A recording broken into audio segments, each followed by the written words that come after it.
Assalamualaikum warahmatullahi wabarakatuh. Baik teman Waca, alhamdulillah kita ketemu lagi dalam obrolan podcastnya Perpustakaan Waca di Studio 97 SMA Negeri 1 Astana Japura. Pagi ini kami sudah kedatangan tamu seorang dosen dari BKI, Bimbingan Konseling Islam di IAIN Syekh Nurjati Cirebon. Perkenalkan, namanya Pak Bambang Setiawan MPD. Ya, bagian begitu? Ya, betul. Waalaikumsalam. Ya. Baik, Pak Bambang ini dosen BKI ya tentunya, dan menurut kabar katanya latar belakangnya juga dari jurusan BK pula ya Pak ya? Ya, betul. Oke. Bimbingan dan konseling dari UPI ya. Oke, S1 S2 dari UPI ya S1 Pak? S2. Oke, kita ketemu sama pakarnya BK nih ya. Karena itu saya akan angkat tema dari obrolan pagi ini dengan bahasannya adalah peran dan fungsi BK di sekolah ya. Baik, kita akan bahas itu karena ya tentu saja kita ketemu sama yang expert di bidangnya nih ya. Baik, Pak Bambang apa kabar? Alhamdulillah baik, Ibu. Oke, alhamdulillah ya kita semua sehat-sehat ya. Yang penting sehat dulu agar kita bisa nyaman beraktivitas ya. Iya, betul. Oke. Karena latar belakang Bapak yang yang berlatar belakang tentang pendidikannya itu BK ya, bimbingan konseling. Nah, kita ajak nih teman Waca ya. Teman Waca itu sebutan untuk teman-teman perpustakaan Waca ya. Ya. Oke. Ajak nih teman Waca untuk semangat ya, nanti untuk yang kelas 12 nih gitu ya, yang udah mau lulus, barangkali mau kuliah, barangkali mau jadi guru BK, barangkali mau jadi dosen BK seperti bapaknya nih, boleh nanti simak obrolan kami tentang apa sih peran dan fungsi BK di sekolah ya. Nah, jadi yang pertama kali nih ya Pak ya, saya pengen tanya dulu deh, sejak kapan sih ya layanan bimbingan konseling itu ada di Indonesia? Oke, jadi layanan BK itu hadir di Indonesia itu sekitar tahun 1963, Bu. Oh, Jadi 63. awalnya itu memang dibawa oleh tokoh-tokoh pendidikan yang sebelumnya itu pernah mempelajari bimbingan dan konseling di luar negeri. Kemudian akhirnya diadaptasilah di Indonesia, tapi pertama kalinya itu pada saat itu ingin membuka jurusan bimbingan dan penyuluhan. Jadi pada awalnya masih belum bimbingan dan konseling, tapi masih bimbingan dan penyuluhan. Waktu itu dibuka di IKIP pada saat itu ya, atau mungkin sekarang lebih dikenal dengan UPI. Iya. Okay. Jadi sekitar tahun 1963. Iya, itu sejarahnya ya teman Waca ya. Iya, dulu zamannya saya kecil, maksudnya waktu zaman sekolah ya, bahasa istilahnya itu memang bukan BK tapi BP. BP ya, iya. Bimbingan penyuluhan. Bimbingan penyuluhan ya. Nah, itu sejarahnya ya 1963 katanya ya. Jadi kita sudah mengetahui sejarahnya nih. Lalu adakah ya tahapan penting nih dalam perkembangan BK atau sejarah BK di Indonesia ini? Jadi di Indonesia sendiri itu terjadi sekitar 5 periodisasi ya Bu ya. Oh, ada 5 periodisasi. Di mana dalam setiap periode tersebut membawa capaiannya tersendiri. Semisal di periode pertama itu dari tahun 63 dengan dibukanya jurusan BP tadi. Kemudian masuk ke periode kedua mulai ada lulusan bimbingan penyuluhan. Oh. Setelah itu dilanjut ke periode kedua yaitu pada tahun 75 pada saat itu Bu, atau periode ketiga. Periode ketiga 75. Jadi pada saat itu mulai berlakunya kurikulum 1975 juga pada saat itu. Oh. Kemudian dalam kurikulum itu include ya, ada gitu ya. Ada layanan bimbingan penyuluhan. Karena sudah ada lulusannya, ya, betul. Sudah sudah bisa bekerja di sekolah-sekolah gitu ya. Kemudian pada saat itu juga mulai adanya organisasi profesi Bu. Jadi awalnya namanya itu IPBI atau Ikatan Petugas Bimbingan Indonesia. Nah pada periode ketiga ini juga beralih sampai ke tahun 1984 ketika berlakunya kurikulum 1984. Pada kurikulum 1984 ini ada beberapa hal yang mungkin menjadi yang saat sampai sekarang ini masih terbawa di layanan BK di Indonesia, Bu ya. Apa itu? Semisal ada mungkin di beberapa sekolah masih ada penyebutannya itu BPBK. Ya, BPBK, BP iya. garis miring BK ya. Ya. Karena pada saat itu masih BP, cuma layanannya itu dikhususkan kepada bimbingan karir. Oh. Jadi penyebutannya BP garis miring BK, dan mungkin di beberapa sekolah saat ini masih ada yang menerapkan pola penamaan seperti itu. Kemudian juga pada tahun 1989 itu mungkin sudah ada jurusannya, tapi masih belum bisa memenuhi target, atau mungkin di setiap sekolah harus ada beberapa guru BK yang ideal untuk menangani beberapa siswa gitu. Sehingga konsekuensi yang diambil adalah ada semacam surat Kemenpan pada saat itu yang menyatakan bahwa guru yang kurang jamnya bisa ditambahkan atau dibeban tugaskan menjadi seorang guru BK. Iya. Oh iya, memang itu terjadi ya. Iya. Dan itu tahap terakhir udah belum ya? Oh belum ya. Jadi tahap berikutnya, tahap keempat, periode keempat ya Bu, itu pada saat sekitar tahun 90 sampai 2000 itu mulai ada penggantian istilah, Bu. Apa tuh? Jadi BK. Oh, jadi Iya. permanen di BK. Jadi BK yang ya. kita kenal sampai sekarang sampai ya. sekarang ya, bimbingan konseling. Kemudian juga pada periode terakhir pada tahun 2000 itu mulai ada perubahan nama organisasi dari mulai tadi IPBI menjadi ABKIN atau Asosiasi Bimbingan Konseling Indonesia. Oke. Teman Waca, ada yang tertarik jadi berkuliah di jurusan BK? Oke. Ditunggu komentar positifnya di kolom komentar ya. Baik, berikutnya ya. Menurut Bapak nih gimana sih kaitan urgensi ataupun posisi BK ya dalam sistem pendidikan di Indonesia gitu? Pentingnya adanya BK itu dalam sudut pandang Bapak aja deh, apa ya? Oke. Sangat penting Bu ya. Oke, apa tuh? Sebenarnya mungkin sudah diperkuat dengan banyaknya dasar hukum. Semisal Permendikbud nomor 27 tahun 2008 yang mengatur secara khusus tentang guru BK atau konselor. Kemudian ada juga Permendiknas tahun 111 nomor 111 tahun 2014 tentang layanan bimbingan dan konseling di sekolah. Jadi dengan dasar hukum itu menyatakan bahwa layanan BK itu menjadi sangat penting di sekolah. Kemudian kan tujuan BK sendiri dirancang agar bisa menyesuaikan dengan tujuan pendidikan secara nasional, yaitu adalah pengembangan potensi siswa. Ya. Nah di dalamnya itu kan dari posisi BK sendiri dalam rangka menciptakan pengembangan optimal dari siswa itu membutuhkan 3 unsur. Pertama adalah unsur manajemen, atau mungkin kalau di sekolah dari meliputi pimpinan, kepala sekolah sampai ke tata usaha. Kemudian unsur intrakurikuler, berarti pembelajaran ya Bu. Yeah. Dan terakhir adalah unsur bimbingan dan konseling. Jadi ketiga hal tersebut yang menjadikan bahwa peran BK itu menjadi sebuah satu kesatuan sistem dalam pendidikan di sekolah yang muaranya adalah mengantarkan pengembangan potensi yang dari siswa yang optimal seperti itu.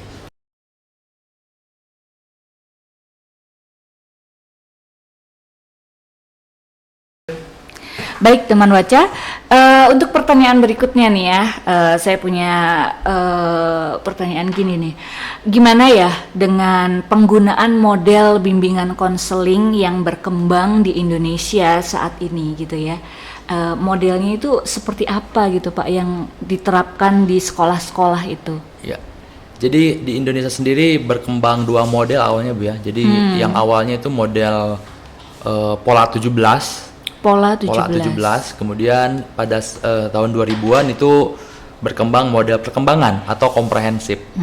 Dan sekarang yang berlaku adalah model perkembangan. Karena mungkin kan dulu ketika mungkin di pandangan siswa ataupun juga masyarakat, siswa yang dipanggil ke ruang BK dianggap sebagai siswa yang bermasalah ya. Karena pada model pola 17 itu memang menargetkannya itu kalau layanan BK hanya difokuskan pada siswa yang mengalami masalah. Sementara yang perkembangan itu mengacu pada level perkembangan anak ya. Level perkembangan anak ya Bu. Jadi tidak hanya yang sifatnya itu kuratif atau penyembuhan, tetapi juga lebih kepada pencegahan. Mm-mm. Jadi lebih baik mencegah daripada Mengobati. mengobati. Ya.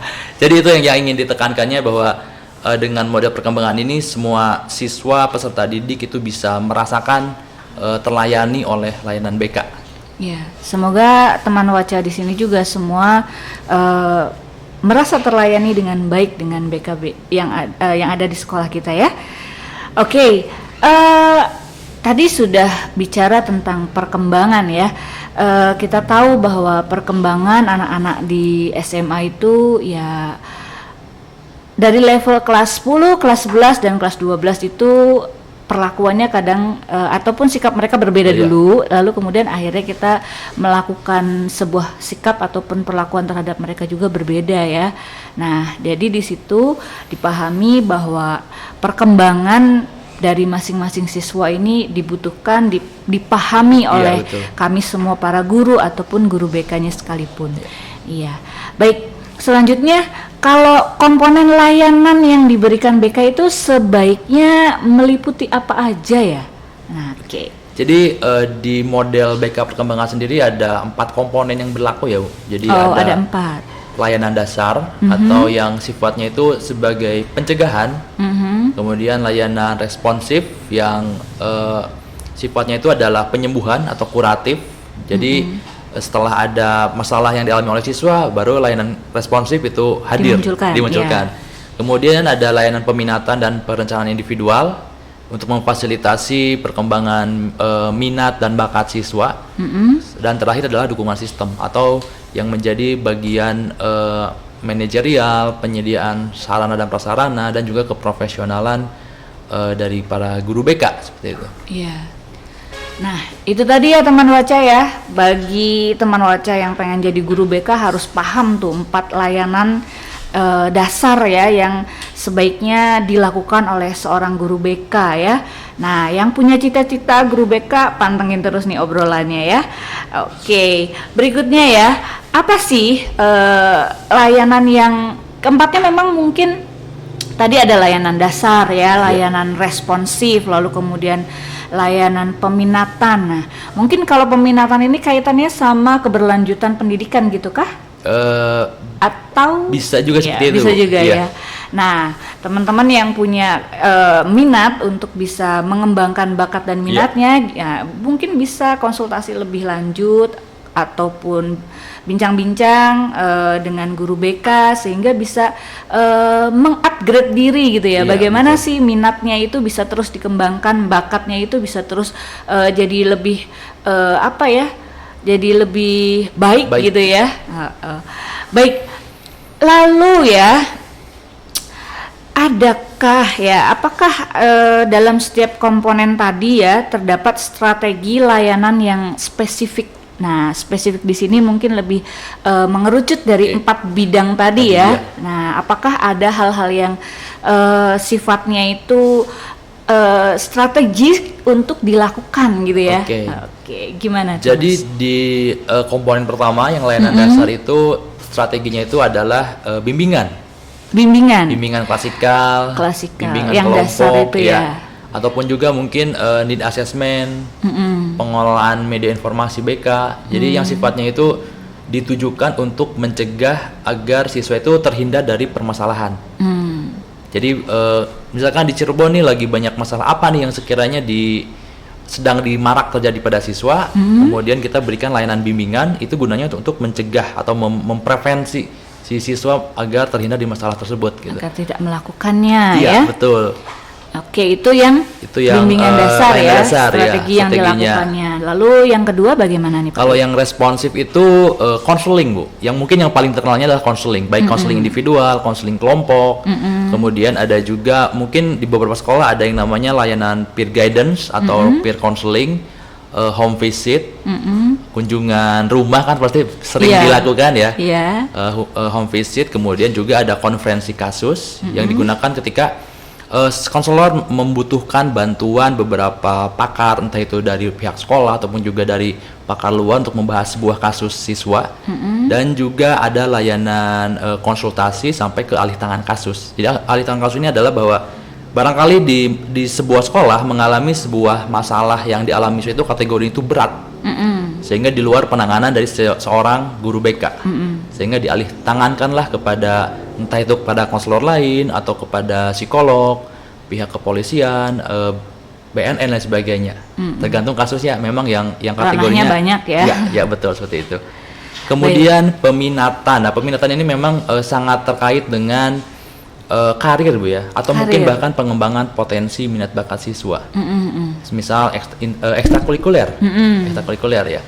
Atau nanti strateginya sendiri bisa menggunakan layanan dari layanan dasar maupun layanan responsif. Jadi bisa menyesuaikan saja. Bisa disesuaikan. Ya. Kemudian yang terakhir adalah dukungan sistem, yaitu adalah di sini bagian dari sistem manajerial di BK di sekolah, meliputi keprofesionalan guru BK dan dukungan sekolah, entah itu dari mulai penyediaan ruangan sampai ke pendanaan dan sebagainya. Iya. Baik ya, tadi udah lengkap sekali dibahas nih sama Pak Bambang ya, tahapan dari masing-masing apa yang bisa dilakukan terhadap jenis layanan dari BK ya. Lalu sebenarnya dari kesemuanya itu apa aja ya yang menjadi tujuan terhadap layanan konseling terhadap siswa gitu, baik itu secara luas ataupun lebih spesifik, mungkin bisa diungkapkan tujuan untuk siswanya itu lebih rinci mungkin di bagian mana ya Pak ya? Oke, jadi selain dari tujuan besarnya Bu ya, untuk pengembangan potensi siswa yang sesuai dengan tujuan pendidikan nasional, konseling sendiri memiliki beberapa tujuan. Yang pertama itu adalah untuk membantu agar siswa itu bisa hidup secara efektif dalam kehidupan sehari-harinya atau efektif daily living seperti itu. Kemudian berikutnya adalah untuk agar siswa ini bisa tidak hanya bisa hidup secara efektif, tapi juga bisa hidup secara rukun, beradaptasi dengan lingkungan sosialnya. Dan juga dengan orang lain ya. Jadi atau relationship with others diatur di dalam tujuan konseling. Kemudian juga ada tujuan lainnya adalah self actualization atau aktualisasi diri. Jadi potensi siswa itu dibantu untuk diarahkan sehingga bisa menjadi sebuah pengaktualisasian diri dari potensi siswa yang positif. Yang positif, iya betul. Kemudian juga untuk personal and development dari siswa ya, personal development siswa, yaitu adalah ya tadi balik lagi kepada minat bakat ya. Jadi terfasilitasi dengan baik ya oleh layanan BK, dan sampai yang akhirnya adalah keefektifan. Keefektifan di sini adalah bahwa siswa itu tidak hanya bisa hidup ke dalam dirinya, tapi juga secara interpersonalnya, di sosialnya, kemudian di lingkungan pertemanannya. Iya betul, bisa berprestasi. Artinya mungkin ada beberapa siswa yang dia punya potensi tapi karena kurang motivasi sehingga jadi tidak memiliki motivasi ya Bu, tidak, atau bahkan seperti underachievement seperti itu. Jadi dengan efektif inilah yang ingin dicapai, bahwa siswa itu bisa berdaya guna untuk kehidupannya, tapi juga harus efisien, tidak hanya efektif saja. Seperti itu. Efektif dan efisien menjadi manusia. Menjadi siswa, menjadi kalian semua ya teman Waca ya. Tadi keren banget tuh ya, bahwa tujuan kalian bersekolah di sini salah satunya tentu saja menjadi manusia yang lebih bermanfaat, berguna, bisa menata diri dalam hidupnya itu jadi lebih efisien, lebih efektif juga hidupnya. Efektif dan efisien tentu saja nanti kaitannya sama keberlanjutan hidup kalian ya kan ya. Nah, ya benar kan Pak? Iya betul ya. Baik, gimana ya kalau misalnya terjadi kesalahan? Nah, kita sebagai manusia tidak luput dari kesalahan bukan ya? Nah, begitu juga kami guru di sekolah ataupun guru BK sekalipun ya, mungkin saja pernah ataupun sekali waktu melakukan kesalahan dalam memberikan konseling gitu ya, dalam proses konselingnya gitu ya, dalam mengarahkan anak ataupun dalam menyikapi suatu keadaan, suatu case, suatu kasus gitu ya. Bisa jadi itu ada satu kesalahan. Lalu kalau misalnya sampai terjadi kesalahan dalam menyikapi, nah itu baiknya bagaimana? Kita sebagai guru BK gitu ya. Nah, menurut Bapak gimana tuh, Pak? Oke, jadi balik lagi, konselor adalah seorang manusia, Bu ya. Iya. Yang pasti akan mengalami atau masalah, entah itu masalah, kemudian akhirnya berimbas kepada layanan yang dilakukannya. Tapi di satu sisi juga sebagai seorang profesional, karena kan terkait dengan pemberian layanan konseling kepada siswa. Ada beberapa kasus masalah yang mungkin atau contoh dari beberapa kesalahan dalam konseling yang ketika dalam hubungan sosial itu seperti hal yang biasa, Bu. Tapi ketika terjadi pada proses konseling itu menjadi hal yang bisa mengurangi keefektifan dari konseling itu sendiri. Pertama adalah yang namanya transference. Transference itu adalah pelimpahan perasaan dari konseli kepada konselor. Iya. Contohnya semisal konseli menganggap konselor sebagai ayahnya, ibunya, ataupun juga temannya, sahabatnya, sehingga memunculkan perasaan yang di luar konteks konseling. Nah, kemudian bisa juga ini berkaitan dengan masa lalu konseli ya, Bu. Seperti konselinya ini pernah kehilangan sosok ayah, kemudian melakukan konseling dengan konselor laki-laki, akhirnya dia menemukan sosok bijaksana yang menjadi seorang figur ayah. Nanti emosinya bisa berubah ya, entah itu menjadi sangat positif, menjadi menyayangi, ataupun juga sangat negatif, atau bisa menjadi membenci dan sebagainya. Itu beberapa kasus yang terjadi ketika kesalahan dari konseli ke konselor. Ada juga yang namanya counter transparent. Ini kebalikannya. Oh, kebalikannya. Ya, jadi yang ini melakukan kesalahan konselornya. Ya, jadi pelimpahan dari konselor kepada konseli. Ini berkaitan juga sama kasusnya dengan masa lalu konselor yang mungkin mengalami kejadian traumatis, kemudian akhirnya dipicu kembali ketika dengan hubungan dengan konseli, akhirnya menganggap konseli ini sebagai temannya, adiknya, atau sebagainya. Bisa juga seperti memasukkan atau melimpahkan nilai-nilai kehidupan yang dianut konselor kepada konseli. Dan nilainya tuh mungkin kurang sesuai. Positif, ya, seperti itu. Jadi proses konselingnya itu menjadi tidak objektif lagi. Jadi lebih ke subjektif gitu. Karena sudah ada perasaan yang lain ya. Entah itu perasaan pertemanan dan sebagainya. Lalu solusinya? Ya. Nah, kalau misalnya sampai sudah terjadi, nah, kan itu kan tadi dibahasnya adalah ketika jadi masalah kan gitu ya. Ketika sudah terjadi masalah, baik itu dari pelimpahan siswa ataupun konseli ke konselornya maupun kebalikannya, itu bagaimana ya? Oke, jadi kan sebenarnya yang jadi harus dari sisi konselor yang lebih paham, Bu ya. Iya. Artinya dia yang harus lebih paham gejala dari transparan yang dimunculkan oleh konseli. Sehingga nantinya dia bisa mengambil langkah yang tepat, artinya tidak sampai berlarut-larut sampai akhirnya kemudian konselornya terjebak kembali ke malah melakukan kontrol transparan gitu. Mungkin dalam hal seperti ini, Bu. Contohnya adalah konseli dia baru pulang kampung misalkan ya, ngasih oleh-oleh ke konselor.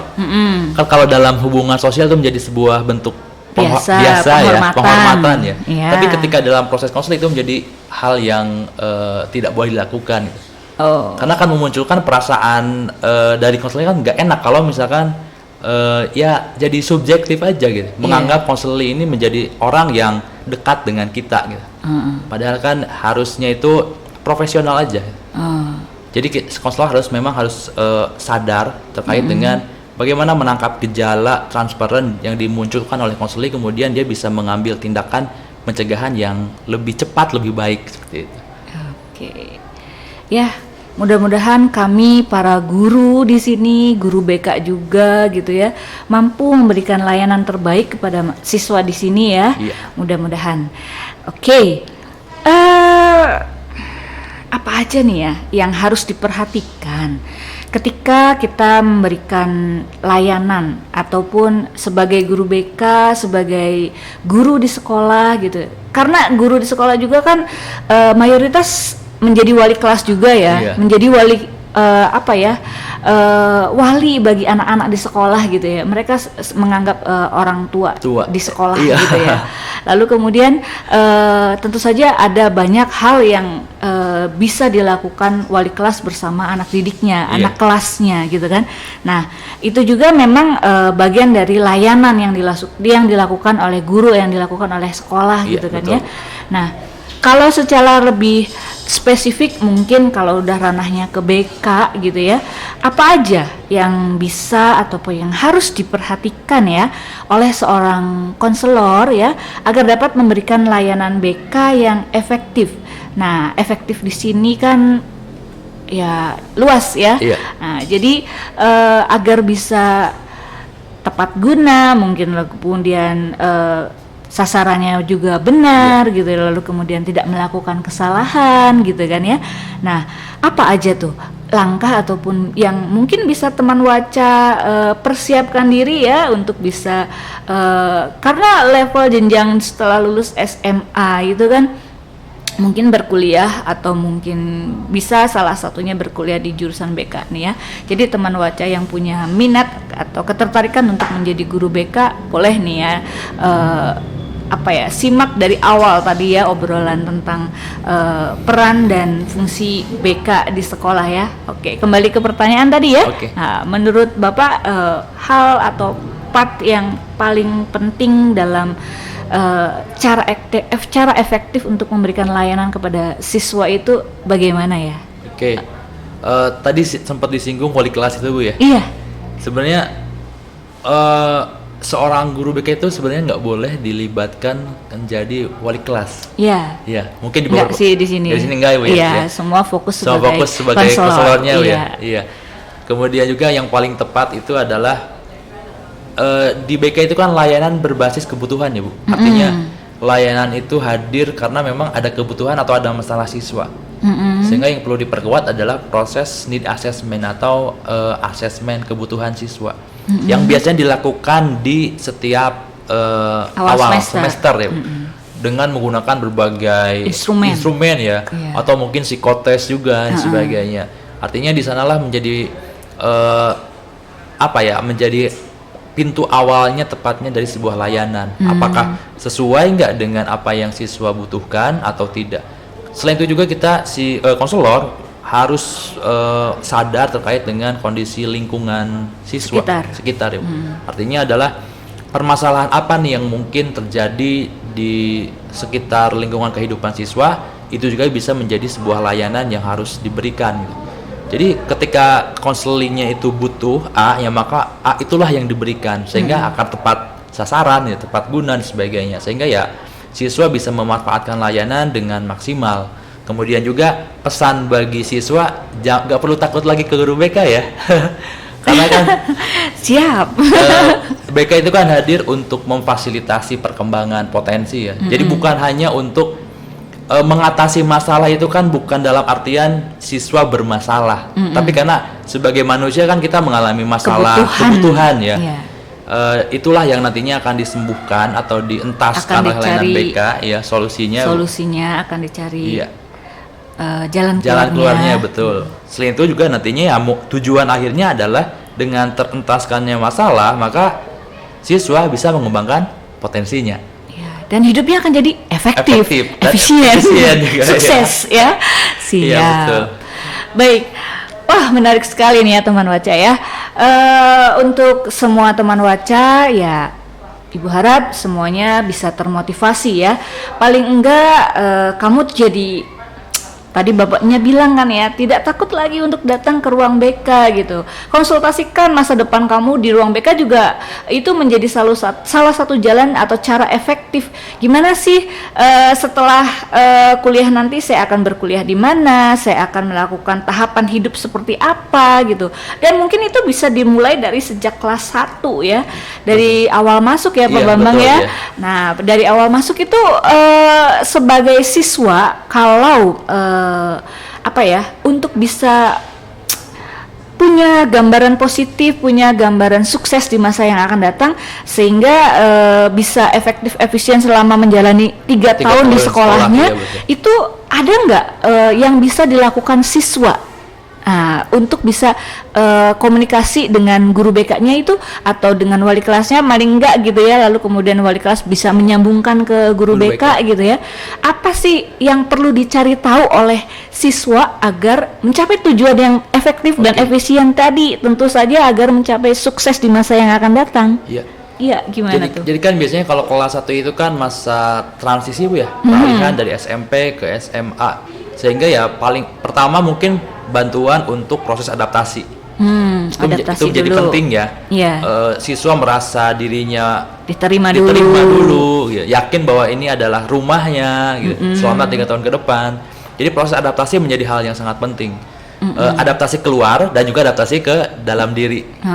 Misalkan siswa nih mencari kegiatan yang memang disesuaikan dengan potensinya, seperti tadi peminatan dan perencanaan individual. Jadi bisa aja misalkan konsultasi kepada guru BK, saya memiliki minat ini, kemudian mungkin baiknya tuh mengikuti kegiatan-kegiatan apa. Jadi kan pemilihan ekskul dan sebagainya itu bisa menjadi sebuah layanan yang ditujukan untuk kelas 1, sehingga nantinya potensinya itu sudah bisa dimulai berkembang dari awal, dari tahap kelas 1, kelas 2, kelas 3. Sampai nantinya ya kelas 3 tinggal memilih karir yang sesuai dengan minat, passion yang mereka miliki.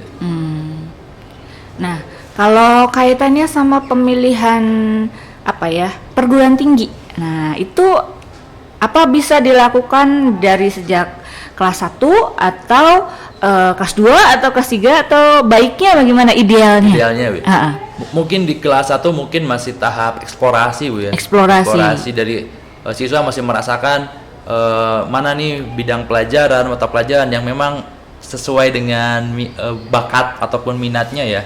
Jadi sambil eksplorasi mungkin saja bisa. Artinya adalah kalau karir itu kan sebenarnya sifatnya itu sepanjang hayat. Jadi dari mulai manusia itu hadir sampai lahir, sampai meninggal itu masih proses karir sebenarnya. Jadi eksplorasi karir bisa dimulai ketika kelas 1 dengan siswa itu mulai diarahkan kepada kegiatan-kegiatan yang mengembangkan potensinya. Dan sampai akhirnya kepada di kelas 3 itu mereka sudah mulai bisa memutuskan atau keputusan karirnya mau kemana, mau berkarir jadi apa. Mau jurusannya jurusan apa ya. Jurusan itu setidaknya akan sangat mempengaruhi karir kedepannya ya. Wah, luar biasa teman Waca ya. Seandainya sudah diperdengarkan secara keseluruhan dari awal sampai akhir tadi, kita udah bahas dari mulai sejarah, tahapan dan lain sebagainya ya, sampai kepada contoh-contoh real yang bisa kalian teman Waca lakukan ya.